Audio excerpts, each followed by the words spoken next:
अब हम बात करेंगे क्रिटिकल पाथ मेथड यानी सीपीएम की।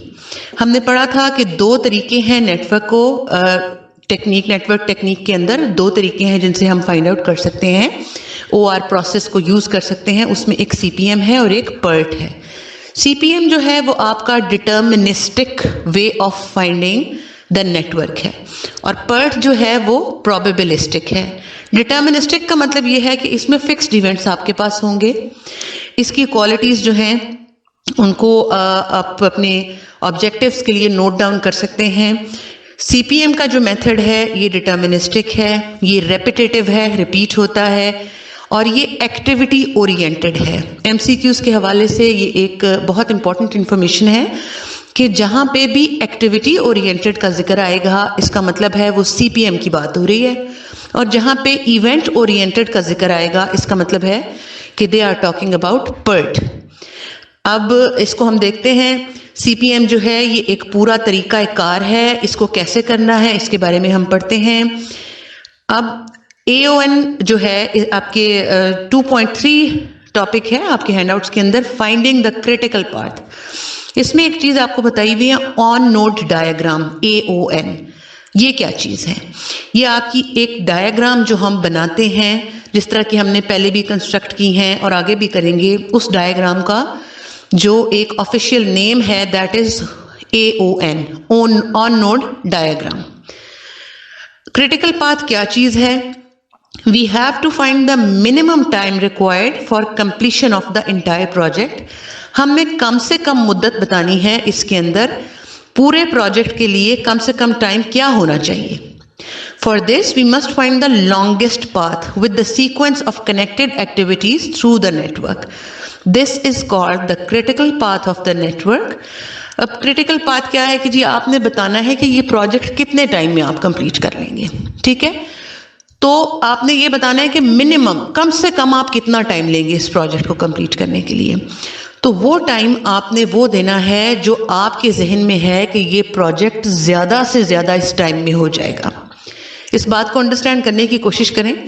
यानी एक प्रोजेक्ट का जो पूरा मॉडल है उसका आपने स्टेप बाय स्टेप जब एक प्रोजेक्ट को कंप्लीट करना है तो आपने जहन में ये रखना है कि इसमें ज्यादा से ज्यादा कितना टाइम लग सकता है। 30 डेज लग सकते हैं, 40 डेज लग सकते हैं। जो ज्यादा से ज्यादा टाइम है उस प्रोजेक्ट के कंप्लीट होने का वो आपका सीपीएम है। और अब आप डिफाइन करेंगे तो आप कहेंगे कि जी कम से कम मैं इस टाइम में ये कंप्लीट कर सकता हूँ। ये मिनिमम और लॉन्गेस्ट जो पाथ है इसके कॉन्सेप्ट को मैं आपको समझाने की कोशिश कर रही हूँ कि एक्चुअली वो मिनिमम टाइम नहीं होता, वो लॉन्गेस्ट टाइम होता है जो हमने जहन में सोचा होता है कि इससे ज्यादा टाइम नहीं लग सकता इस चीज के लिए।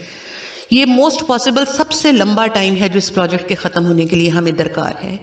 लेकिन जब हम उसको एक्सप्लेन करते हैं तो हम कहते हैं कि जी ये टाइम जो है, जो कि एक्चुअली लॉन्गेस्ट टाइम था, ये मिनिमम टाइम है जिसके अंदर हम ये प्रोजेक्ट कंप्लीट कर सकते हैं। सेफ साइड पे रहने के लिए हम उसको लॉन्गेस्ट टाइम को मिनिमम टाइम डिफाइन कर देते हैं। तो वो चीज आपकी क्रिटिकल पाथ होती है और उसके ऊपर आपके पास जितनी एक्टिविटीज आएंगी, क्योंकि एक प्रोजेक्ट बहुत सारी एक्टिविटीज से होके बनता है। एक एक्टिविटी ए है वो कंप्लीट होगी, फिर अगली एक्टिविटी आएगी, फिर तीसरी, फिर चौथी। ये प्रोजेक्ट की लेंथ पे डिपेंड करता है। तो बहुत सारी एक्टिविटीज मिलके आपके पास एक प्रोजेक्ट बनाती हैं और जो आप क्रिटिकल पाथ डिफाइन करते हैं उसके अंदर जितनी एक्टिविटीज हैं वो क्रिटिकल एक्टिविटीज कहलाती हैं और जो एक्टिविटीज बाकी बच जाती हैं उनको हम नॉन क्रिटिकल एक्टिविटीज कहते हैं। और ये आपकी क्रिटिकल पाथ जो है ये आपके पूरे प्रोजेक्ट की लेंथ होती है, यानी कितना टाइम वो प्रोजेक्ट आप लेंगे उस प्रोजेक्ट को कंप्लीट करने के लिए। इसको हम देखते हैं आपके हैंडआउट्स पे एक एग्जांपल दी हुई है। इसके अंदर आप देख लीजिए एक्टिविटी ए है। इस फिनिश जो है एक्टिविटी ए से ये शुरू हो रहा है, इवेंट 1 से ये शुरू हो रहा है और ये इवेंट 4 पे एंड हो रहा है। अब इसको एंड करने के बहुत से तरीकाकार हैं। एक रूट तो ये है कि आप ए से एक्टिविटी डी की तरफ चले जाइए, 1 नोड से 3 नोड पे जाएं और जो 3 से 4 नोड पे है ये एक्टिविटी डी है आपकी। ये यहाँ पे मिसिंग है, लिखा नहीं हुआ, आप इसको पेंसिल से लिख लीजिए। तो एक तरीकाकार तो ये है कि आप एक्टिविटी ए करें और फिर एक्टिविटी डी करें और आप एंड लाइन पे पहुंच गए। दूसरा तरीकाकार, दूसरा पाथ ये हो सकता है कि आपने एक्टिविटी बी की जो 1 से लेके 2 नोड तक है, फिर आपने एक्टिविटी सी की जो 2 से लेके 3 नोड तक है, फिर आपने एक्टिविटी डी की जो 3 से लेके 4 नोड तक है। ये आपका दूसरा तरीकाकार है। आप इस तरीके से भी इस प्रोजेक्ट को कंप्लीट कर सकते हैं, नोड 1 से नोड 4 तक जा सकते हैं। और इसका एक और तरीका, एक और रूट ये भी बन सकता है कि आप 1 से लेके 3 पे गए और आपने ए एक्टिविटी कंप्लीट की,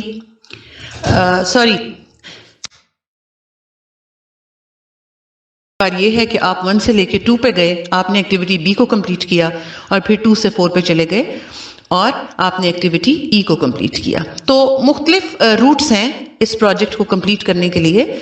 अब हमने देखना ये है कि इन सारे रूट्स के अंदर से क्रिटिकल पाथ कौन सा है हमारा, वो कौन सा टाइम है जिसकी ड्यूरेशन सबसे ज्यादा है, उसको हमने अपना क्रिटिकल पाथ जो है वो डिफाइन करना है।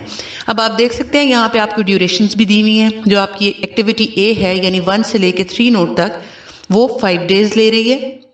इसी तरह एक्टिविटी डी जो है वो 3 डेज ले रही है। एक्टिविटी डी की ड्यूरेशन सी की ड्यूरेशन 7 है, एक्टिविटी बी की ड्यूरेशन 6 है और एक्टिविटी ई की ड्यूरेशन भी 6 है। अब आप इनकी ड्यूरेशंस को ऐड करेंगे। सिंपल तरीकाकार आपका ये है कि आप जो हमारा पहला रूट हमने डिफाइन किया था 1, 3, 4, उनकी आप लेंथ्स को जो है ऐड कर दीजिए। 5 + 3 आपके पास 8 डेज आ जाएंगे। उसके बाद नेक्स्ट पाथ, ये टेबल एक बना हुआ उसमें दिया हुआ है, नेक्स्ट पाथ 1, 2, 3, 4 था, इट मीन्स 6 + 7 + 3 16 डेज। और सिमिलरली 1 to 4 एक पाथ है, उसके डेज हैं 12। अब इसमें से जो सबसे ज्यादा डेज हैं वो है 16 डेज। 1, 2, 3, 4 वाला जो पाथ है ये मैक्सिमम डेज हैं जो लार्जेस्ट टाइम ड्यूरेशन है। तो हमारा क्रिटिकल पाथ क्या होगा, 1, 2, 3, 4, ये हमारा क्रिटिकल पाथ है जो ज्यादा से ज्यादा टाइम लेगा इस प्रोजेक्ट को कंप्लीट करने के लिए। और उसको हम कंसिडर करेंगे कि ये कम से कम इतना टाइम हमें जरूर चाहिए इस प्रोजेक्ट को या इस एक्टिविटी को कंप्लीट करने के लिए। और इसके अंदर जो एक्टिविटीज हैं यानी एक्टिविटी 1 से लेके 2 तक एक्टिविटी बी है, उसके बाद 2 से लेके 3 तक एक्टिविटी सी है और 3 से लेके 4 तक एक्टिविटी डी है। तो ये बी, सी और डी ये आपके पास क्रिटिकल एक्टिविटीज इनको हम कहेंगे। जो क्रिटिकल पाथ के ऊपर जितनी भी एक्टिविटीज हैं उनको हम क्रिटिकल एक्टिविटीज कहते हैं। अब length of a path is a network is the total time it takes to travel along the path. पूरा टाइम जितना उस रास्ते पे चलने के लिए नेटवर्क लेता है वो उसकी लेंथ होती है। तो ये आपका क्रिटिकल पाथ आ गया। आई होप आप लोगों को ये क्लियर हो गई होगी, इसकी क्लैरिटी आ गई होगी। इसी डायग्राम की हम ऑन नोड डायग्राम AON भी बना सकते हैं जो इसी पेज पे बनी हुई है। उसमें उसने स्टार्ट लिया है एक इनिशियल एक्टिविटी के साथ, एक इवेंट के साथ, और उसमें आपने एक्टिविटी और ड्यूरेशन इकट्ठी लिख दी गई है। A5 के बाद D3 और फिर एंड, वो सारे रूट्स इस डायग्राम के अंदर डिफाइन कर दिए गए हैं। ये इतनी मुश्किल चीज नहीं है, मेरा ख्याल है आप लोग इसको इजीली कर लेंगे। आगे आपके पास आ जाता है एल्गोरिथम फॉर क्रिटिकल पाथ। अब अगर हम इसको एल्गोरिथम के थ्रू, फॉर्मूले के थ्रू करेंगे तो उसको हम किस तरह करेंगे, इस चीज को हम देखते हैं। इसमें आप देख सकते हैं आपके पास एक टेबल बना हुआ है जिसमें इमीडिएट प्रीडिसेसर दिए हुए हैं और एक्टिविटी सी और डी, जो जॉब सी और डी है उसकी प्रीडिसेसर को देख के आपको अंदाजा हो गया कि चूंकि ए जो है वो रिपीट हो रहा है तो हमें एक डमी एक्टिविटी इंट्रोड्यूस करवानी पड़ेगी जिसको हमने जी का नाम दिया है और उसको हमने एक डॉटेड लाइन से शो कर दिया है। और डमी एक्टिविटी की जो ड्यूरेशन होती है आपको पता है वो हमेशा 0 होती है क्योंकि वो एक्चुअली हैपन नहीं हो रही होती। ये हमने पहले सारी चीज डिस्कस की हुई है। अब नेक्स्ट चीज जो है बड़ी इंपॉर्टेंट चीज है, that is early start and early finish program. अब हमने ये चीज पढ़ी थी कि अर्ली स्टार्ट क्या चीज है। जो अर्ली स्टार्ट टाइम है वो अर्लीस्ट पॉसिबल टाइम है जब वो काम या वो एक्टिविटी शुरू हो रही है। और इसको हम जब ब्रैकेट्स में लिखते हैं, ये आपके पास एक डायग्राम बनी हुई है पेज 19 में, इसमें आप देख रहे हैं कि आपके पास ब्रैकेट्स में 2 चीजें लिखी हुई हैं, 0 और 10। इसमें ब्रैकेट में जो पहले नंबर का आपका आइटम है 0, वो हमारे पास अर्लीस्ट स्टार्ट टाइम है EST। और ब्रैकेट में दूसरे नंबर पे जो चीज आपके पास लिखी हुई है that is EFT, earliest finish time. यानी ये ब्रैकेट आपको बताती है कि ये प्रोजेक्ट जो है या जो भी आपका ये एक्टिविटी है ये 0 पे शुरू हुई और ये 10 पे ख़त्म हो गई। ये सेकंड्स हो सकते हैं, डेज हो सकते हैं, कुछ भी हो सकते हैं बहरहाल। तो इससे हमें क्या चीज़ पता लगी कि ब्रैकेट्स जब लिखी होंगी तो उसमें आपका पहला जो कंपोनेंट है वो अर्लीस्ट स्टार्ट टाइम है और दूसरा कंपोनेंट जो है वो अर्लीस्ट फिनिश टाइम है। अब ये एक डायग्राम है, इसमें भी डिफरेंट रूट्स हैं आपके पास। आप ये इस तरह भी कर सकते हैं कि आप इवेंट 1 से 2 पे चले गए, 2 से 4 पे, 4 से 5 पे और 5 से 6 पे। 1 2 4 5 6 एक आपके पास ये हो सकता है रूट। दूसरा रूट आप ये बना सकते हैं 3 4 5 6 और इसके अलावा तीसरा पॉसिबल रूट आपके पास क्या है 1 2 3 4 5 6। इसमें 2 से 3 आपके पास एक डमी एक्टिविटी इंट्रोड्यूस करवाई गई है, क्योंकि हम 1 के बाद जब 2 पे जाएंगे तो 2 से 3 पे आने के लिए हमें एक डमी एक्टिविटी इंट्रोड्यूस करवानी पड़ेगी। अब इसकी कैलकुलेशंस कैसे करनी है? हमने ये पढ़ा था कि अर्लीस्ट स्टार्ट टाइम और अर्लीस्ट फिनिश टाइम हम कैसे कैलकुलेट करते हैं। इसको मेरी बात को गौर से सुनिएगा, ये कॉन्सेप्ट बहुत इजी है, लेकिन अगर आप इसको कंफ्यूज करेंगे तो फिर ये आपके लिए काफ़ी कंफ्यूजिंग हो जाएगा।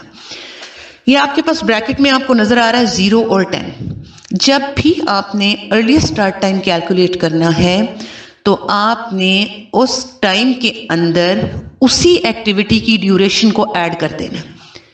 यानी ये 0 आपका अर्लीस्ट स्टार्ट टाइम है और एक्टिविटी ए की ड्यूरेशन 10 है। 0 + 10 10 हो गया। अब आपकी जो नेक्स्ट एक्टिविटी है उसका अर्लीस्ट स्टार्ट टाइम, ये दोनों चीजें ऐड होके बन गई। डी के साथ आप 10 लिखा हुआ देख सकते हैं। लेकिन अर्लीस्ट फिनिश टाइम कैसे कैलकुलेट करना है? अर्लीस्ट फिनिश टाइम कैलकुलेट करने के लिए आप देख सकते हैं ब्रैकेट में दूसरे नंबर पे जो 10 है ये अर्लीस्ट फिनिश टाइम है।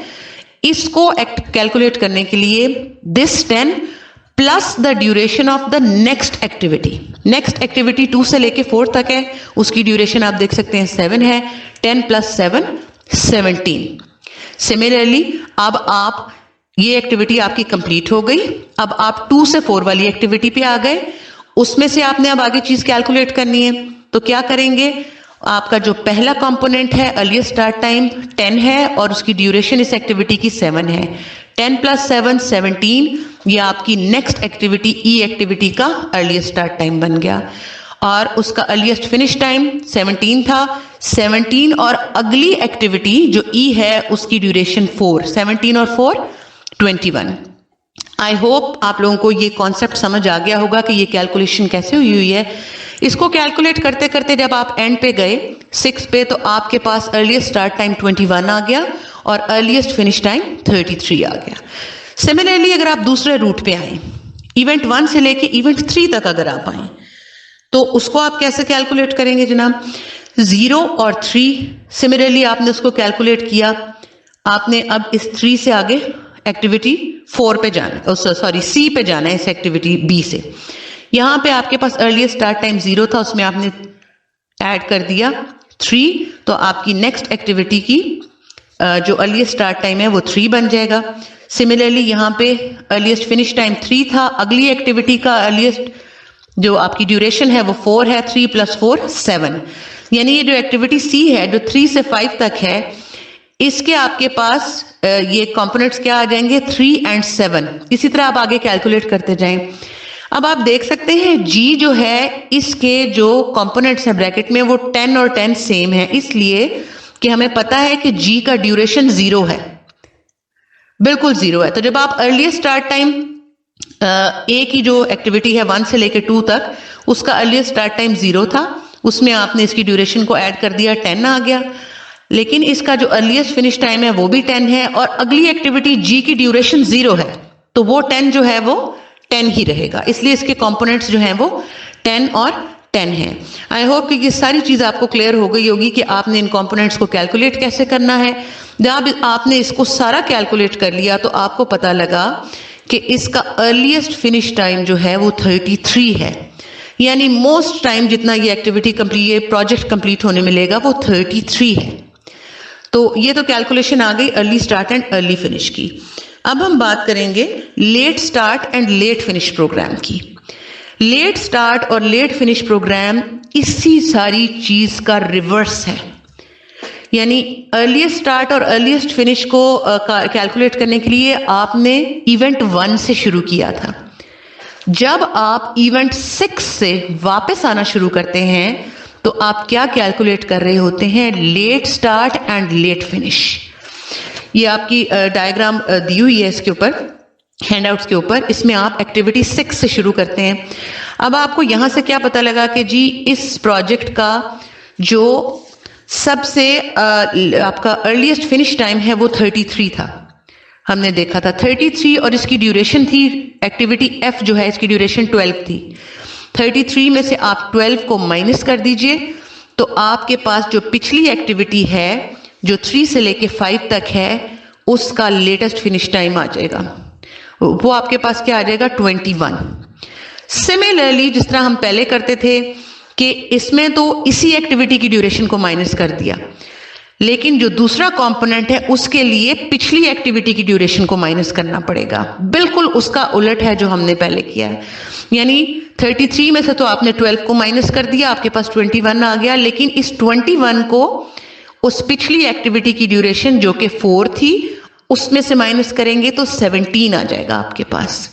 सिमिलरली अब आपने इससे पिछली एक्टिविटी पे जाना है जो 1 से लेके 3 तक है, तो उसके लिए आप क्या करेंगे? 21 जो है उसमें से आप इसी एक्टिविटी की ड्यूरेशन 4 माइनस करेंगे तो आपके पास 17 आ जाएगा। लेकिन 17 में से आप पिछली एक्टिविटी यानी जो 1 से लेके 3 तक है जिसकी ड्यूरेशन 3 थी, 17 में से आप 3 माइनस करेंगे तो 14 आ जाएगा। ये आई होप आपको समझ आ गया होगा, नहीं तो आप इस लेक्चर को 2 या 3 दफा सुनिए और इंशाल्लाह ताला आपको ये चीज एवरीथिंग विल बी क्लियर्ड। तो ये हम क्यों निकाल रहे थे, इतनी मुशक्कत हम क्यों कर रहे थे कि जी अर्लीस्ट फिनिश टाइम भी चाहिए, लेटेस्ट फिनिश टाइम भी चाहिए? इसलिए कि ये हमें जरूरत पड़ेगी आगे स्लैक या फ्लोट कैलकुलेट करने के लिए। अब स्लैक या फ्लोट क्या चीज है? एक ही चीज के 2 नाम हैं, आप उसको स्लैक भी कह सकते हैं, आप उसको फ्लोट भी कह सकते हैं। अब हम ये देखते हैं कि जी कई एक्टिविटीज के जो लेट स्टार्ट टाइम्स हैं और अर्ली स्टार्ट टाइम्स हैं वो सेम है, यानी उसका लेट स्टार्ट टाइम भी वही है और उसका अर्ली स्टार्ट टाइम भी वही है, सेम है, उनका डिफरेंस जो है वो 0 है। तो this difference between let start of the job and the early start of the same job is called a slack और फ्लोट। किसी भी एक्टिविटी का, किसी भी जॉब का जो आप किसी भी एक्टिविटी का, किसी भी जॉब का जो आपका अर्लीस्ट स्टार्ट है और आपका जो लेट स्टार्ट है उसका जो डिफरेंस है उसको हम स्लैक या फ्लोट बोलते हैं। और स्लैक या फ्लोट का मतलब ही टोटल स्लैक या टोटल फ्लोट होता है। यानी सिंपल स्लैक और फ्लोट की बात भी हो रही हो तो वो टोटल स्लैक और टोटल फ्लोट ही होता है, जिसको कैलकुलेट करने का फॉर्मूला हमने कल देखा था। हमने कल तीनों तरह के आपके जो फ्लोट्स हैं उनको कैलकुलेट करने का फॉर्मूला जो है वो मैंने आप लोगों के साथ डिस्कस किया था। इसमें आपका इंडिपेंडेंट फ्लोट था जिसका फॉर्मूला जो है वो आपको मैंने दिया था और मैंने आपको बताया था कि इंडिपेंडेंट फ्लोट जो है अगर वो आपका माइनस में आ जाए तो आपने इसको 0 कंसिडर कर लेना है। इंडिपेंडेंट फ्लोट का फॉर्मूला आपको पता है, I is equal to JE minus JL minus D, और इसी तरह फ्री फ्लोट और टोटल फ्लोट का। तो इसमें स्लैक और फ्लोट के टॉपिक में आपको पेज नंबर 20 के ऊपर आपके हैंडआउट्स में एक टेबल दिया हुआ है जिसमें जॉब्स दी हुई हैं, अर्ली स्टार्ट और अर्ली फिनिश दिए हुए हैं, लेट स्टार्ट और लेट फिनिश, हमने ये सारी चीजें कैलकुलेट की हैं और उसके बाद हमने टोटल फ्लोट या टोटल स्लैक जिसे कहते हैं वो फॉर्मूले में लगा के कैलकुलेट किया है। अब इसमें आप देख सकते हैं कि जॉब ए जो है उसका स्लैक 0 है, बी का 14 है, सी का 0 है, डी का 0 है। जिन भी एक्टिविटीज या जॉब्स के स्लैक 0 हैं वो आपकी क्रिटिकल एक्टिविटीज हैं और उनसे मिलके आपका क्रिटिकल पाथ बनेगा। यानी इस टेबल के अकॉर्डिंग आपका क्रिटिकल पाथ जो है वो ACDEF होना चाहिए, जिनके स्लैक्स 0 हैं। तो जिन भी एक्टिविटीज के टोटल स्लैक्स 0 हैं वो आपकी क्रिटिकल एक्टिविटीज हैं और वो सब मिलके एक क्रिटिकल पाथ बनाती हैं। और इसमें आप देख सकते हैं कि G एक डमी एक्टिविटी है जो इंट्रोड्यूस करवाई गई है ताकि हम D से C की तरफ आ सकें। अब दूसरी चीज जो हम पढ़ेंगे वो फ्री स्लैक है। Free slack is defined as the amount of time and activity can be delayed without affecting the early start time of any job. ये चीज़ भी हमने कल पढ़ी थी, वो जो प्रीवियस और सब्सिक्वेंट की बात हुई थी कि जी कोई ऐसी एक्टिविटी है जिसको हम डिले कर सकते हैं, उससे अफेक्ट नहीं होता अर्ली स्टार्ट टाइम किसी भी जॉब का, तो हम उसको बोलते हैं फ्री स्लैक। और फ्री स्लैक कैलकुलेट करने का फॉर्मूला भी हम डिस्कस कर चुके हैं। सिमिलरली आपका इंडिपेंडेंट स्लैक है, इसको भी आप कैलकुलेट कर सकते हैं फॉर्मूले के थ्रू, और ये भी हमने डिस्कस कर लिया था कि ये नेगेटिव नहीं हो सकता, जीरो हो सकता है। आगे ये आपके पास एक एग्जाम्पल है 2.3.6 जो इंडिपेंडेंट स्लैक का टॉपिक है, इसके अंदर एक एग्जाम्पल आपको दी हुई है। इस एग्जाम्पल के अंदर उन्होंने AO1 डायग्राम्स बनाई हुई हैं आपके पास, और उसके ऊपर इसी तरह कैलकुलेट करके उन्होंने early start, early finish, late start, late finish किए हुए हैं। और सिमिलरली इन्हीं चीज़ों को यूज़ करते हुए आपके पास उन्होंने कैलकुलेट किए हुए हैं फिगर 1.93 और फिगर 119 एंड फिगर 18 जो हैं, इनके थ्रू उन्होंने टोटल स्लैक, फ्री स्लैक और इंडिपेंडेंट स्लैक को कैलकुलेट किया हुआ है। अब इसमें से आपने बताना है कि जी आपका क्रिटिकल पाथ क्या है। अगर आपके पास टोटल, फ्री और इंडिपेंडेंट स्लैक आपने कैलकुलेट कर लिए और फिर आपने CPM बताना है, तो जिस भी एक्टिविटी के तीनों टाइप्स ऑफ स्लैक्स जीरो होंगे वो आपकी क्रिटिकल एक्टिविटी होगी। जैसे एक्टिविटी 1 से लेके 2 तक इसके तीनों टाइप के स्लैक्स या फ्लोट्स जीरो हैं। उसके बाद अगली एक्टिविटी 2 से लेके 3 तक है जिसके तीनों टाइप के स्लैक्स जो हैं वो जीरो हैं। फिर 3 to 4 और 4 to 5। तो आपका रूट या आपका CPM क्रिटिकल पाथ इसमें क्या हो जाएगा, 1 से लेके 2, 2 से लेके 3, 3 से लेके 4 और 4 से लेके 5। और जब आप इसको कैलकुलेट करते हैं तो वो आपके पास 46 आ रही है उसकी ड्यूरेशन। तो ये था सारा टॉपिक कि हम CPM को यानी क्रिटिकल पाथ को कैलकुलेट कैसे करते हैं, और इस टेक्निक को हमने आज सीखा। आई होप कि आप लोगों को सब चीज़ समझ आ गई होगी, और इंशाल्लाह ताला नेक्स्ट लेक्चर में हम PERT के बारे में बात करेंगे।